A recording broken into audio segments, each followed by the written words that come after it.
Cool. Thanks for the applause as well. I'm Justin. I spent 2016 to 2019 in D2C, stepped away from the space, and have joined Gorgias in the last month.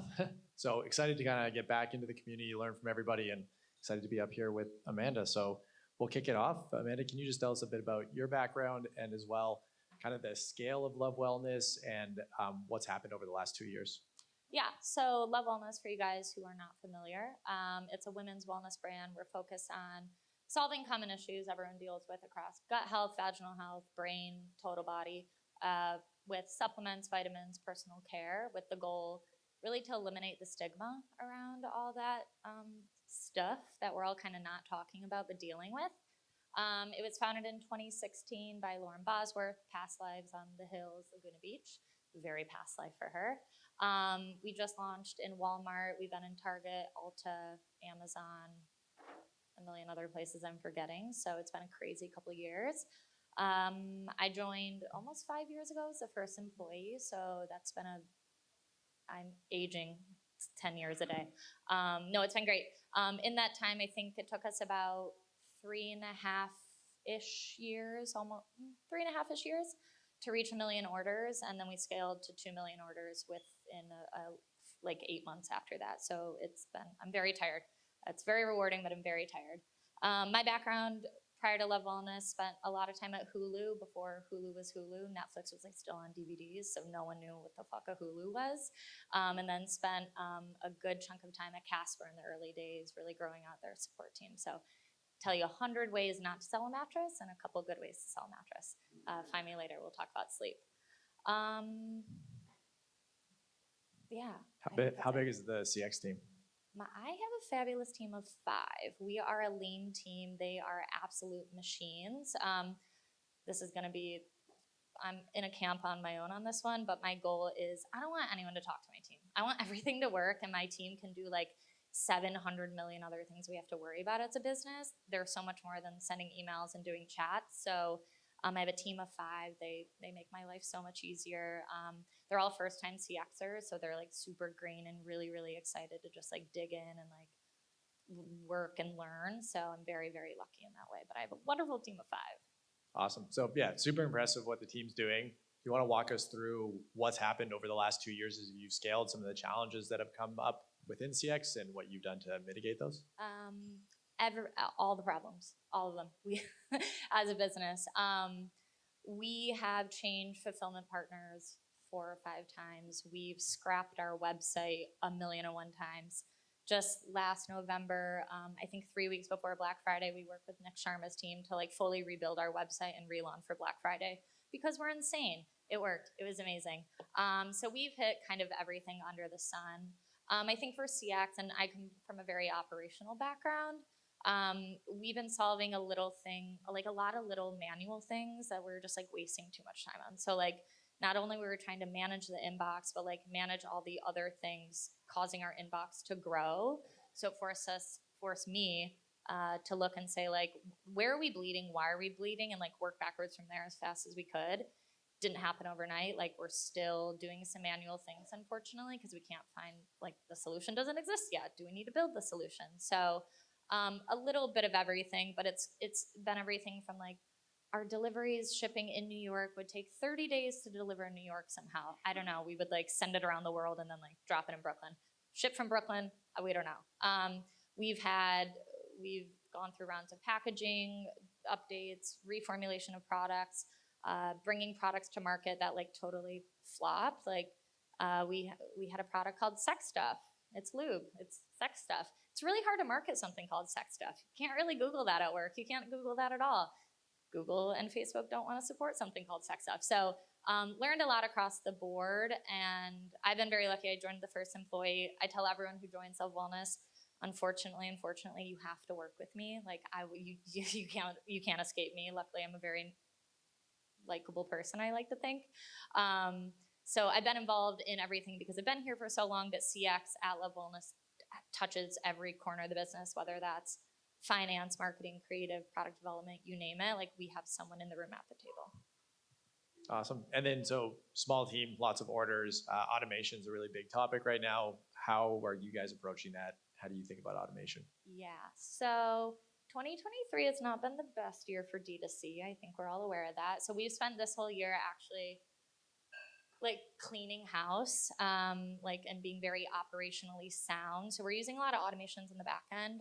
Shopify has done a fantastic job updating their Flow product. So we're actually automating all these little things that were like happening in the eco space of Love Wellness that unless someone was looking at them, which we weren't, they were kind of going unnoticed. So we had a string of we had like a fraud group hit us and like just 4 a.m. I'm like on Shopify, I'm like canceling like repeated orders, like watching them come in. So we've used a lot of things operationally to like automate stuff into Slack, automate emails to go to our fulfillment partners on like, hey, are all these unfulfilled or is this a bug? Using a lot of like back of house stuff like that. CX specifically, I have a small team. They're very committed to each other, to the business, to the team. So we looked across, like I said, I don't want my team to do any work. Like they work really hard. They don't have to like kill themselves at work. So we looked at like how long were we spending time on certain tickets and like where could we be better, faster, stronger, smarter. So we did a full audit of our help desk on what tags are we using? Are they effective? Do we have way too many? Do we not have enough? We did a whole macro audit on like if we're using all these canned responses, do they actually work? Do they mean anything? Are they confusing? Are they helpful? Did they work 2 years ago and like we haven't changed the language and that's really annoying? So did a full macro audit, and now for our most common issues, we're a subscription-based business. It's about 70% of our D2C revenue. Our problems are our problems. We're working to solve them, but the ones that we know of, we can automate about the first 2 responses before a person ever has to like jump into the email, which frees us up a lot of other time to do the like 70 million other things we're gonna do. So spending a lot of time making sure we're running operationally, like an operationally sound business. And then the next phase is like, okay, we're good on the back end. Now we can like do all the really fun stuff and automate on the site and in a personalized way. And I use personalized like kind of loosely.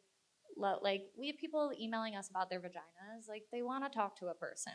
Like they're afraid enough as it is. We have people email us all the time, and I'm sad and humbled by this, but they're like, I don't want to ask my doctor about this. And I'm like, okay, I went to Grey's Anatomy University, like most of us in this room.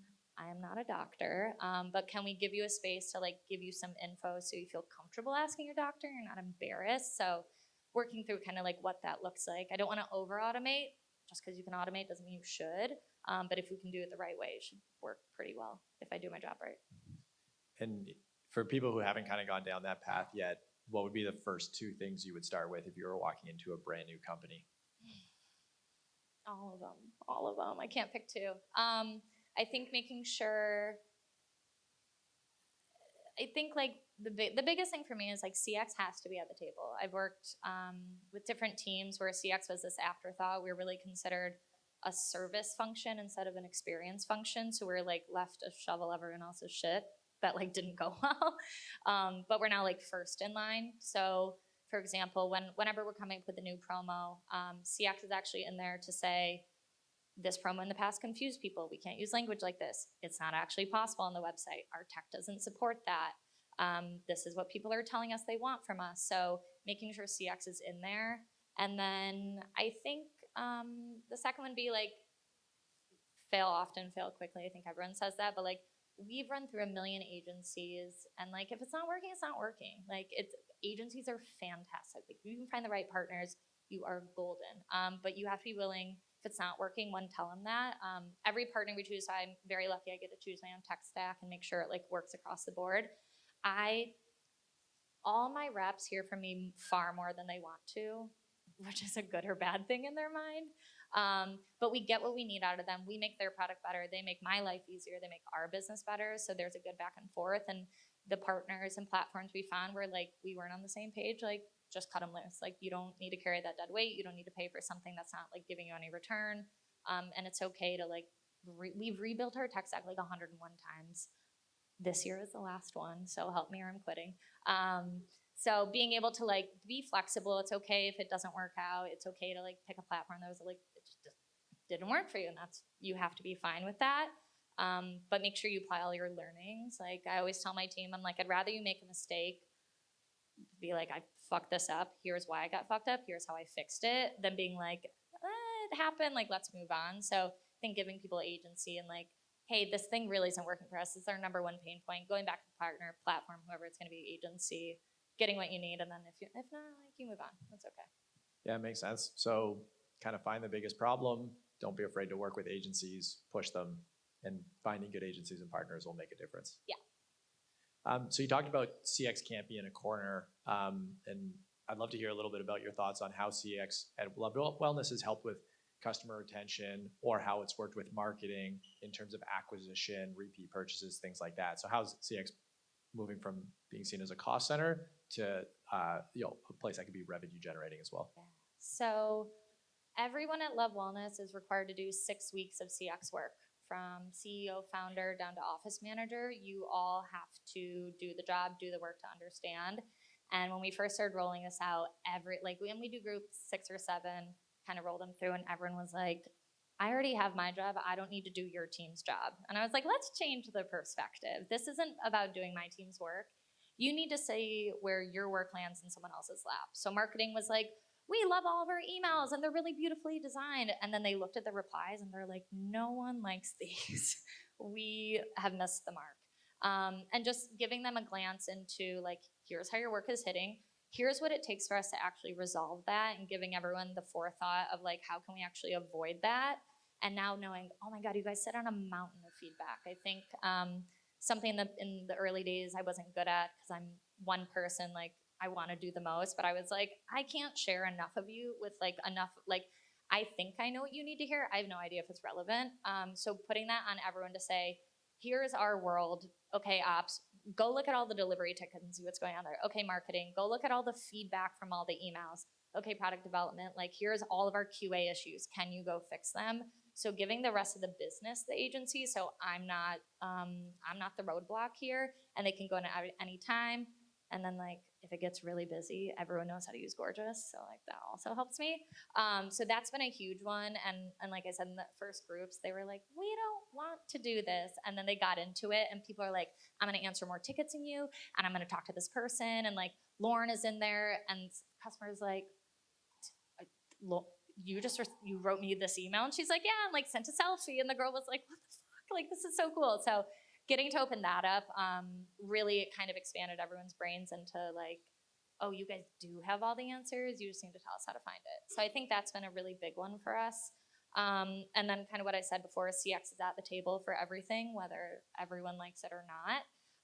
And because I can only be in one place at one time, I've been able to open that up to my team, give them some experience. I think a lot of CXers, they sit back of house and they don't get many opportunities to work with the ops team or work with marketing or work with finance. So now I'm giving them agency, I'm giving them experience to kind of like get into the rest of the business. Something I'm very proud of, my time at Casper, I had a team when I left of like 65 people, and we were the only department putting people back into other parts of the business. They were like well-trained on kind of a little bit of everything, kind of found their niche. So CX, like go to your CX team, like talk with them, sit with them, bring them to events, like pick their brains. They will amaze you with what you have no idea like you even needed to know about. Cool. So CX holds all the answers. Yes, Stay we close to are the customers. gatekeepers. So one last question before we get into a quick Q&A. A lot of the times I think we tend to overpromise to customers, especially from marketing teams, potentially from CX teams as well. So how do you balance promising customers what they want with what's actually operationally possible? Yeah, so we're big on surveys. We love to survey people. They love to tell us what you think. Like if you give them, they'll write us like novels, and I'm like, we can't solve all these, but like we'll work backwards. So something that kept popping up in reviews and questions from people, and like we're a subscription business. You could be Love Wellness is great. None of our products overlap. They all have a very unique purpose. So if you want to take every single one of them, like please do that and subscribe. But the complaint was, I have 1 million bottles in my house. I don't want to look like they're beautiful, but like this seems wasteful. And we're like, all right, this kept coming up. So we're like, all right, maybe we need to go to glass bottles. What do we need to do? So we sent out a survey and we're like, okay, we're thinking about, you told us you want sustainable stuff. Let's do it. Ask them a bunch of questions. Would you be open to paying a little bit more? Would you be open to refillable pouches? Would you be open to this? No one wants to pay to be sustainable. I think we all know that. The resounding answer was, I will absolutely not spend any more money to be sustainable. Okay, but you told me you want to be sustainable, so what do we do with that? Went back to the drawing board, we were gonna do like glass bottles, they were gonna be cute, and you could, whatever. Nope, not gonna work. Like, we can spend the money, no one is gonna pay for it. So we looked at, instead of sending you one little bottle every month, can we send you a jumbo bottle every 3 months? And then we're also saving on shipping, and we're making less bottles over time. Can we be sustainable in a way that doesn't have to be a glass bottle, but can it be less stuff in the universe? Can it be different shipping boxes? Like, we spent a lot on packaging in the first few years. We need brand recognition, but people were so embarrassed of this red box showing up. Just said Love Wellness. It didn't say, hey, there's something for a yeast infection in this box. People think their mail people know what's going on. Like, they don't care about your mail. They don't care. They deliver the box and they move on. So everyone was like, the bright red box showed up. I'm so embarrassed. Like, my husband's gonna know I have a vagina and like I have to take care of it. I'm like, okay. So like packaging, like really expensive, fancy packaging, like wasn't it? So went back and said, okay, what do you guys want for us? Do you want unmarked bags? Do you want a box? Do you want a big box? Do you want a little box? Do you want unmarked? Whatever. Turns out they just want something that can be recycled, doesn't say vagina on it, looks cute, and won't get damaged. And that's it. So it's a lot of like customer feedback in that way, but being realistic with like what people are asking for, and then telling them like, okay, if you don't want to pay for it, then like we're gonna come back to you and we're gonna figure it out. So we do a lot of listening, we do a lot of surveys, because so much of our customer base, our subscribers, are super, super engaged. Subscribers are also the biggest users of our reward platform, and people who redeem rewards spend on average 5 times more a year. So anything we can do to like keep them like on the pulse with us, they will keep coming back and spending more money. And then I mentioned a little bit ago, we did a full tag audit, making sure like all the tickets that do come in, we can find them, can make data off of them very easily. So we have a very like specific tag. So when we do fix one of these problems, our CX team will go back to these people, get all their emails, and we'll say, hey, Justin, you actually told us you wanted a sustainable package for Bye Bye Bloat. We rolled out a jumbo one. We know this is important to you, and making sure we have that moment with them. Awesome. Thanks. Yeah, open it to Q&A. First of all, thank you for sharing. Big fan of Love Wellness, not a user, obviously. We have products for men, Oh, gender agnostic. Big fan. So I really love the story about how you were able to deliver a different experience to your customers and how you balance that, like what the customer wants versus what you can deliver. I'm curious though, when making these decisions, how do you decide whether or not this is something you can actually deliver, and then how do you handle it, especially when you can't? Yeah, so we do a lot of research on like, is the juice worth the squeeze? A lot of the time we'll dig into it for a couple of weeks and we're like, no, like this is not it. Like it would require a full org change or something crazy like that. So we spend a lot of time. We also work like Lauren is involved in so many meetings. We have a wonderful CEO that just joined us in March, Maria Dempsey. Work very closely with them. I'm like, is this important to you guys? Like, are you in line with this? Like, I have 1,000,001 things I'd love for us to fix, and the rest of the business is like, no, we are not doing that. Figure out something else. So very open with the team, like because CX is involved in every conversation, if I can bring it to the table and say, this is actually the thing people want. So for example, our best product is Good Girl Probiotics, vaginal health probiotic, #1 seller, fantastic product. If you have a vagina, you should be taking it. That's my recommendation. The #1 feedback was we want it to be vegan.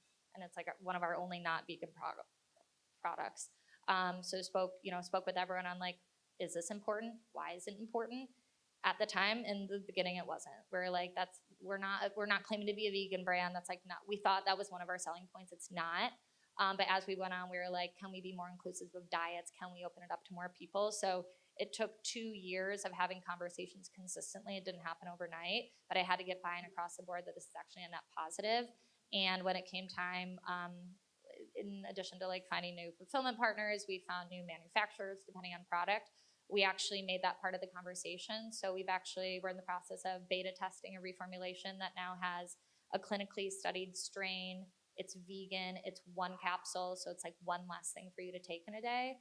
That took 2 years for us to like decide this is important. And now we're doing like a whole campaign around it. So it's a lot of like chipping away. And again, like I said, like everyone has to work with me. So I'm very annoying and I'm okay with it. I'm like the loudest, squeakiest, most annoying wheel in the room. And I'm happy to be that. But it also takes like a person like that. Like I've spoken with people at other CX teams and they're like, I don't really talk to my leadership team. And I was like, walk into their office right now. Like go talk to them, like be in their face, be obnoxious, gently and appropriately, but like be upfront about it. Do we have time for another question? Awesome. One more. Oh. Okay, yeah, me. Hey, how's it going? Love what you said about CX being a guiding light and driver for the rest of the business, and something that we try to do as well. My question is, you guys have like really heavy order volume, a small team, and a customer that wants to connect with your team. Do you guys prioritize or have the bandwidth to do like phone support or like direct contact? And if so, how do you manage that with 5 people? Yeah, so we don't do phones. Phones are expensive and annoying. And we found that most of the people wanting to talk to us about sensitive topics don't want to do it over the phone. So we actually don't offer phone support. We do have a Google Voice number. Like if some people just want a call number, you just get a voicemail that says email us. With the high order volume, now that we're in a place where we're not like scrambling to make sure stuff is actually fulfilled, a lot of the automations I spoke about like carry the weight of that. We do have a VIP queue, so there's a couple criteria that go into that. If you've spent a bunch with us, if you haven't spent a bunch with us, but you have huge order volume, like if you can only afford to get a $15 product every month, but you have 27 orders with us, you're just as valuable. So we do some routing that way. We also do, we have an urgent queue based on criteria in your email. So with a lot of the kind of reworking we've done within our help desk, like our first response time during business hours is about 30 minutes. We don't offer chat right now. It's something I'm thinking about very closely, namely because chat experiences like generally suck. You have to answer some within about 3 seconds before they're irritated, and putting the pressure on my team to do that, they're not going to do their best work. But most of what people are asking for is actually better handled in an email because you need to go refer back to it, or you might have to unfortunately jump into that chain again, and chat just it's like so piecemeal. So we've done a lot, like everyone kind of has a sense of like run through the inbox every day, like look for your urgents, we have a tag called WHC, which is handle with care. Any customer who's had like a gazillion issues or is generally confused or reaching out a lot, they're also at the top of the queue, so we can like get them sorted and they're not like emailing us 50 times in a day. So a lot of organizing on that side. We've been very lucky, like our fulfillment partners, we're actually in the process of moving to a new one. They've listened to our feedback very closely, so we give them feedback like every day on like, hey, we're noticing all these orders have like 2 of the same product swap, like go address that immediately. So we actually don't end up spending too much time on fulfillment and having to manage that, but keeping an eye on all the other things. Like we have so much that comes into Slack, which is fantastic. If you're not using the Shopify flow to Slack automation, like find a reason to. It like brings you everything without you hunting for it or like exporting stuff. But it gives us top of mind, so almost immediately I'm like, oh, something's broken. Like I already know, and we can kind of manage that in real time. Awesome. I think just to wrap up, one thing that really was obvious to me sitting here is how strategic CX is at the table.